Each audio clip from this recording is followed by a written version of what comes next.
The Cathal Crotty case, it raises a number of issues and a number of things that need to change urgently. So, number one, training of judges. The O'Malley report, published in the wake of the Belfast rape trial and the I Believe Her protests, recommended that judges, legal professionals and others whose professional work involves interaction with victims of sexual violence receive training. I think that this should be broadened out to include all victims of gender-based violence. Now, the Judicial Council appears to have commenced training, but, as I understand it, it isn't mandatory. It seems to be up to the judges themselves to decide whether they need it. This needs to change. The training should be mandatory.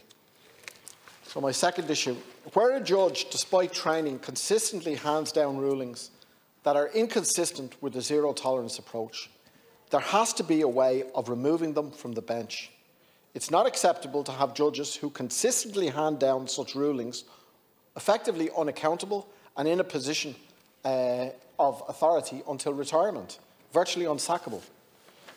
Third point I want to raise, the Garda Síochána and the family law system must also be accountable and subject to greater democratic check. Last year, 2,603 women in contact with the National Free Phone Helpline disclosed that they had contacted the Guards because of domestic abuse.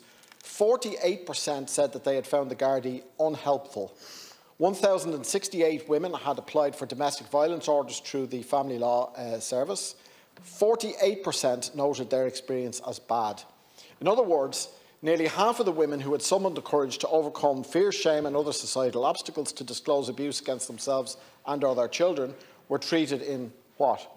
A way that lacked dignity, a way that lacked respect, a way that lacked urgency, a combination of all three or other things. Either way, this is not good enough and it has to change.